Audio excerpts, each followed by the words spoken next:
নমস্কার বন্ধুরা, আজকে কিন্তু আবার নতুন একটা ভিডিও নিয়ে হাজির হয়েছি। আপনারা জানেন আজকে শুক্রবার এবং আগামী সোমবার মার্কেটে কি হতে পারে, কি বড় নিউজ আসছে। আমরা জানি পুতিনের সাথে আমাদের মোদির একটা বৈঠক চলছে, তার ফলাফল কি আসতে পারে, সেটা মার্কেটের মধ্যে কি প্রভাব ফেলতে পারে।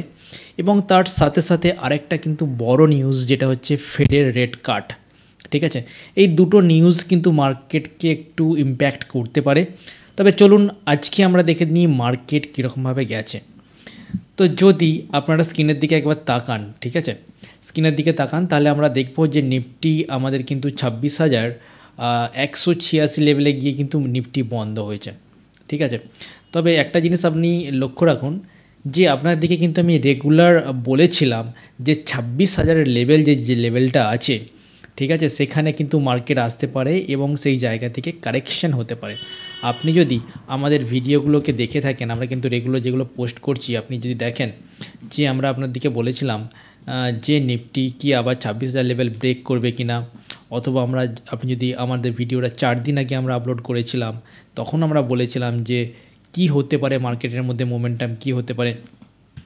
ঠিক আছে, এই জিনিসগুলো কিন্তু আমি রেগুলার কিন্তু আপনাদের সাথে কিন্তু মানে কি আমি শেয়ার করেছি। ঠিক আছে, তো এবার একটা জিনিস লক্ষ্য রাখুন, এখানেতে আমি কিন্তু আপনাকে বলেছিলাম, কি বলেছিলাম, আমরা এটা বলেছিলাম যে এই জায়গাটা আর হচ্ছে এই জায়গাটা, ঠিক আছে, একটা রেজিস্ট্যান্স জোন, সেখান থেকে মার্কেট কিন্তু কারেকশন হবে, কারেকশন হয়ে উপরের দিকে উঠে যাওয়ার সম্ভাবনা থাকে। তো এই জিনিসটাই আমরা কিন্তু বারবার মার্কেটের মধ্যে দেখতে পাচ্ছি এবং মার্কেট ঠিক সেইভাবেই রিয়্যাক্ট করছে, যেটা আমরা এক্সপেক্ট করেছিলাম বা যেটা আমরা প্রেডিকশন করেছিলাম। একটা জিনিস আপনাদেরকে বলে দিই, মার্কেটকে কিন্তু প্রেডিকশন করা এতটা সহজ না। ঠিক আছে, আমিও বর্তমানেতে মার্কেট দেখে শিখি, মানে শেখার কোনো শেষ নেই। আমি 12-13 বছর আছি মার্কেটে, এই মার্কেটের সাথে যুক্ত আছি। এবং কেউ যদি বলে যে আমি মার্কেটে সব জেনে গেছি, আমার আর কোনো কিছু জানার দরকার নেই, তাহলে আমি বলবো সে একদম ফলস কথা বলছে। মানে মার্কেট প্রতিনিয়ত আপনাকে কিছু না কিছু শেখাবে, তাই না? তো মার্কেটের সাথে একদম পাঙ্গা নেওয়া চলবে না। মার্কেট যেভাবে চলছে সেইভাবে কিন্তু আপনাকে চলতে হবে। আপনার যে অ্যানালিসিস থাকে সেটা কিন্তু 100% কখনোই সাকসেস হয় না। তবে হ্যাঁ, একটা জিনিস, যে আপনি সঠিকভাবে যদি অ্যানালিসিস করেন, তাহলে কিন্তু সেই অ্যানালিসিসের রেশিও, মানে সাকসেস রেশিওটা কিন্তু অনেকটা বেড়ে যায়, এটাই বলা যেতে পারে। ঠিক আছে, তো কেউ কিন্তু ভগবান নয় এই মার্কেটে, সবাই কিন্তু শিখছে। তো যেটা আমরা বলতে চাইছি, আপনারা যদি এখানে একবার স্ক্রিনের দিকে দেখেন, তাহলে আপনারা কি দেখবেন যে নিফটির মধ্যে নিচের লেভেল থেকে, যেটা আমরা আশা করেছিলাম বা আপনাদেরকে বলছিলাম একটু কারেকশন হতে পারে, নিচের লেভেল থেকে কিন্তু উপরের দিকে উঠে যাওয়ার সম্ভাবনা আছে। এবং আমরা বলেছিলাম যে এখনই হচ্ছে সবথেকে ভালো অপরচুনিটি বা সুযোগ, যেখানে আপনি ফ্রেশ এন্ট্রি করতে পারেন। আমরা কিছু স্টকের নামও বলেছিলাম, আপনাদের হয়তো মনে আছে যে বলেছিলাম যে এশিয়ান পেন্টসে আমরা কি বলেছিলাম, ওকে, এবং দেখবো তার রেজাল্ট কীরকম হয়েছে, মানে যেটা বলেছিলাম সেটা কি কাজ করেছে কিনা। আপনি যদি এখানে লক্ষ্য রাখেন, এশিয়ান পেন্টকে আমরা বলেছিলাম যে এই জায়গায় এশিয়ান পেন্ট নিচের লেভেল থেকে অনেকটা উপর দিকে উঠে এসেছে, এবার এখান থেকে একটু কারেকশান হতে পারে। তো এই লেভেলটাকে হোল্ড করে, মানে অ্যাজ আ সাপোর্ট ভেবে আপনি এটাকে লং করতে পারেন, লং মানে আপসাইডে কাজ করতে পারেন। দেখুন সেই জায়গায় এশিয়ান পেন্টস কিন্তু যেই হাই ছিল, হাই ব্রেক করে উপরের দিকে উঠে আসছে। ঠিক আছে, এটা ছাড়াও আমরা আপনাকে বলেছিলাম ভোডাফোন আইডিয়া, আপনার মনে আছে কিনা জানি না, যে ভোডাফোন আইডিয়ার মধ্যে মোমেন্টাম আসছে এবং যে কারেকশানটা হয়েছে, কারেকশানটা যখন সাপোর্ট নিয়ে যেখানে একটা বেস তৈরি করছে, দেখুন কী হয় মার্কেটের মধ্যে, জেনারেলি নিচের লেভেল থেকে তো উঠে আসে এবং সেখান থেকে সামান্য কারেকশান নেয়, এটাকে বলা হয় কারেকশান। ঠিক আছে, এটা কিন্তু ক্র্যাশ না। অ্যাকচুয়ালি ক্র্যাশ কাকে বলে? ক্র্যাশ হচ্ছে মার্কেট যখন তার হায়ার লেভেল থেকে 15% বা তার বেশি ফল করে, তখনই কিন্তু ক্র্যাশের আমরা ভাষাটা ইউজ করতে পারি। তো মার্কেট জেনারেলি 10% 12% কারেকশন নেয়, যখন অনেকটা বেশি বেড়ে যায় প্রফিট বুকিং থাকবে। সবাই যদি মানে কি বাই করেই যাবে, তাহলে প্রফিট বুকিং করবে কে, তাই না? প্রফিট বুকিংও থাকবে, সব কিছু থাকবে। তো এখানে যেটা আমরা বলেছিলাম, এই জায়গাতে ভোডাফোন প্রায় 10 টাকা, আমি বলেছিলাম, আপনি যদি ভিডিও দেখে থাকেন আমার রেগুলারলি, আমরা বলেছিলাম 10 টাকায় হচ্ছে একটা সাইকোলজিক্যাল সাপোর্ট। শুধু সাইকোলজিক্যাল সাপোর্ট না, এটা একটা টেকনিক্যাল সাপোর্টও বটে। তো সেই জায়গাটা সাপোর্ট নিয়ে কিন্তু সেই জায়গা থেকে 10 টাকা 80 পয়সা, আপনি ভেবে দেখুন, 10 টাকা থেকে 10 টাকা যদি 80 পয়সা যায়, তার মানে কিন্তু এটা যায় তাই ব্যাপার নয়, এইটা আপনার অ্যারাউন্ড 8% রিটার্ন, মানে 10 টাকা থেকে 10 টাকা 80, এটা হচ্ছে আপনার 8% রিটার্ন। ঠিক আছে, 8% রিটার্ন এই 2-3 দিনেতে, এটা কিন্তু খুব একটা মানে কি কম নয়, এটা কিন্তু মারাত্মক রিটার্ন। এটা ছাড়াও আমি আপনাকে বলেছিলাম যে অশোক লেল্যান্ডের মধ্যে মুভমেন্টটা আমরা তখন ধরেছিলাম 155 লেভেলের কাছাকাছি, এবং লার্সেন অ্যান্ড টুব্রো এটাও কিন্তু সেই লেভেলেই আছে যেই লেভেল আমরা বলেছিলাম। মোটামুটি 3-4টে স্টকের মধ্যে 3টে স্টক কিন্তু আমাদের কিন্তু খুব ভালো পারফরমেন্স দিয়েছে।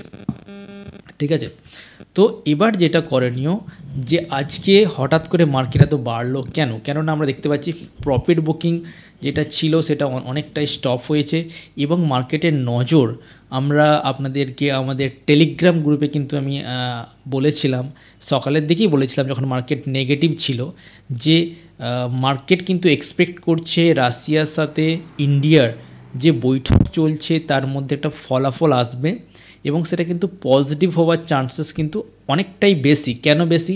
কেননা পুতিন যেহেতু রাশিয়া থেকে এসেছে, নিশ্চয়ই কোনো কিছু ডিল করার জন্য, ভালো কিছু ইন্ডিয়ার জন্য ভালো কিছু করার জন্য, তো সেই জন্যই মার্কেটের মধ্যে কিন্তু পজিটিভ মোমেন্টাম আসার সম্ভাবনা ছিল, এবং আমি সেটা আপডেট করেছিলাম আপনাদেরকে। এবং সেই জায়গা থেকে মার্কেট কিন্তু হায়ার লেভেলে, মানে অনেকটা উপরের দিকে এসে বন্ধ হয়েছে। এটা ছাড়াও আরেকটা বড় জিনিস হয়েছে, সেটা হচ্ছে রেপো রেট। রেপো রেটের মধ্যে কিন্তু কাট হয়েছে। আপনারা জানেন যে 25 basis point 50 basis point repo rate আজকে কাট হয়েছে। তো জেনারেলি কি হয় এতে ফায়দাটা কার?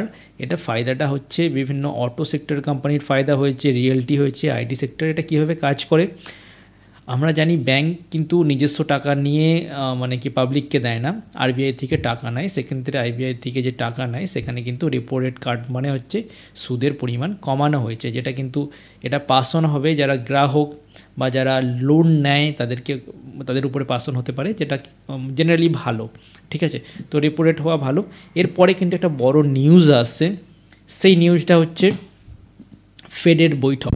ঠিক আছে, ওয়েট করুন, ফেডের বৈঠক আমরা কিছু না কিছু এবার আপডেট পাবো, এটার দিকে আপনাকে নজর রাখতেই হবে। তো বর্তমানে নিফটি কোথায় যেতে পারে অ্যানালিসিস যদি আমরা করি, নিফটির মধ্যে আমরা দেখতে পাচ্ছি বেশ পজিটিভ মোমেন্টাম তৈরি হয়েছে। লাইফাই আমরা জানি 26,277 লেভেল ছিল, সেই লেভেল কিন্তু ব্রেক করে নিফটি হায়ার রেঞ্জ মানে 26,320 কাছাকাছি গিয়েছিল, সেখান থেকে নিচের দিকে এসেছে। এবার আমরা একটা কথা বলছি আপনাদেরকে, যদি মার্কেট এমতো অবস্থায় ওই 26,320 যে কাছাকাছি হাই মানে হচ্ছে 26,325 টাকা 80, টাকা বলবো না, এটা অ্যাকচুয়ালি পয়েন্ট, তো যেহেতু ইন্ডেক্স তো সেই জন্য পয়েন্ট, যদি শেয়ার হতো তাহলে আমি টাকা বলতে পারতাম। তো এখানেতে আমরা দেখতে পাচ্ছি যে ওই লেভেল যদি ব্রেক করে নিফটি, ব্রেক করে হায়ার রেঞ্জের দিকে যায়, তাহলে কিন্তু নিফটির মধ্যে আমরা একদম ব্লু স্কাই জোন দেখতে পাবো, মানে হচ্ছে মার্কেট এখান থেকে কিন্তু অনেকটা উপরের দিকে উঠে যাওয়ার সম্ভাবনা থাকবে। ঠিক আছে, তো আমরা যেটা দেখতে পাচ্ছি বর্তমান সিচুয়েশানে, সেটা হচ্ছে মার্কেট কিন্তু এই 26,186 লেভেলের কাছাকাছি আছে। তো যদি এখান থেকে আপসাইডের দিকে ব্রেক দেয়, তাহলে কিন্তু একটা ভালো মোমেন্টাম বা র্যালি দেখতে পাবো মার্কেটের মধ্যে। তো যদি র্যালি আমরা দেখি, তাহলে আমরা কি স্টকের মধ্যে মোমেন্টাম আমরা দেখতে পাবো? আমরা দেখতে পাবো আজকে যেটা মোমেন্টাম দিয়েছে সব থেকে বেশি, সেটা হচ্ছে শ্রীরাম ফাইন্যান্স। আমরা জানি নিফটি 50 স্টক, কিন্তু স্টকটা কিন্তু খুবই ভালো স্টক। এসবিআই বাড়ার কারণ কি?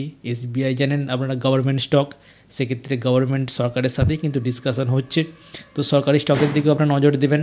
আরেকটা স্টক কিন্তু আমার যেটা খুবই ভালো লাগে, সেটা হচ্ছে বাজাজ ফাইন্যান্স স্টকটা আপনারা দেখেন নিচের লেভেলে গিয়েছিল 980 কাছাকাছি, যেই দিনেতে রেজাল্ট খারাপ হয়েছিল সেই দিনেতে কিন্তু বাজাজ ফাইন্যান্স স্টকটা কিন্তু নিচের দিকে পড়েছিল। ঠিক আছে, এবং তার 7% ফল করেছিল, এবং তারপর থেকে কিন্তু আর বেশি পড়েনি, সেখানেতে বাইং হয়েছে। এই স্টকটা কিন্তু অনেক দিন ধরে রেঞ্জ বাউন্ডের মধ্যে ছিল। আপনারা যদি একটু নজর দিয়ে দেখেন, এখানে আমরা দেখব এই জায়গাতে এই স্টকটা কিন্তু অনেক দিন ধরে রেঞ্জ বাউন্ডের কাছাকাছি এই জায়গাটাই ছিল, মানে হচ্ছে 2022-এর 16ই অগস্ট থেকে প্রায় মার্চের 2025 সালের মার্চ অবধি রেঞ্জ বাউন্ড ছিল। তারপরে কিন্তু আস্তে আস্তে ব্রেকআউট দিচ্ছে হায়ার রেঞ্জ 800। আমরা জানি এই শেয়ারটা কিন্তু অনেক হাই লেভেলে ছিল। হাই লেভেল বলতে যেটা বলতে চাইছি, সেটা 10,000 টাকার কাছাকাছি ছিল, সেটাকে কিন্তু এখানেতে ভেঙে দেওয়া হয়েছে বা স্প্লিট করে দেওয়া হয়েছে। তো সেক্ষেত্রে 1000 টাকার কাছাকাছি স্টকটা এসেছিলো এবং দেখুন বর্তমানেতে 1048 টাকা। এই স্টকটা কিন্তু মাল্টিওয়্যার স্টক, আমি বলেছি বহু টাকা বানিয়ে দিয়েছে যারা অনেক দিন ধরে এটাকে হোল্ড করে রেখেছেন, খুব কম প্রাইসেতে ভালো মোমেন্টাম দিয়েছে বা মাল্টিব্যাগার বানিয়েছে, ঠিক আছে। তো এবার আমি যেটা বলতে চাইছি যে এই স্টকটার উপর আপনি নজর রাখুন, কেননা এই স্টকটা কিন্তু ভালো মোমেন্টাম দিতে পারে। ওকে, তো দেখুন একটা কথা আমি বলতে চাইছি এবার, তো যেটা হচ্ছে আপনাদের যদি কোনো রকম সমস্যা থাকে, কোনো কিছু জানতে চাইছেন, অবশ্যই কমেন্ট করবেন। নিচে কমেন্ট বক্স তো ওপেনই আছে, আপনি কমেন্ট করুন যা সমস্যা, যেটা আপনারা চাইলে কোনো প্রশ্ন থাকলে জিজ্ঞাসা করতে পারেন, অথবা নিচে আমাদের টেলিগ্রাম গ্রুপের লিঙ্ক দেওয়া হলো, টেলিগ্রাম গ্রুপে আপনারা জয়েন হতে পারেন। আমরা রেগুলার মানে স্টক মার্কেট রিলেটেড ভিডিও আমরা পোস্ট করছি বা ভবিষ্যতেও পোস্ট করব, আপনারা আমাদের সাথে জুড়ে থাকুন। আর অ্যানালিসিস যদি ভালো থাকে বা যদি ইনফরমেশন বা আপনার ভালো লেগে থাকে, অবশ্যই চ্যানেলটিকে সাবস্ক্রাইব করবেন, ঠিক আছে। তো আজকে এই পর্যন্তই, আবার কিন্তু দেখা হচ্ছে, নতুন ভিডিও নিয়ে আপনাদের সাথে আসবো। Thank you.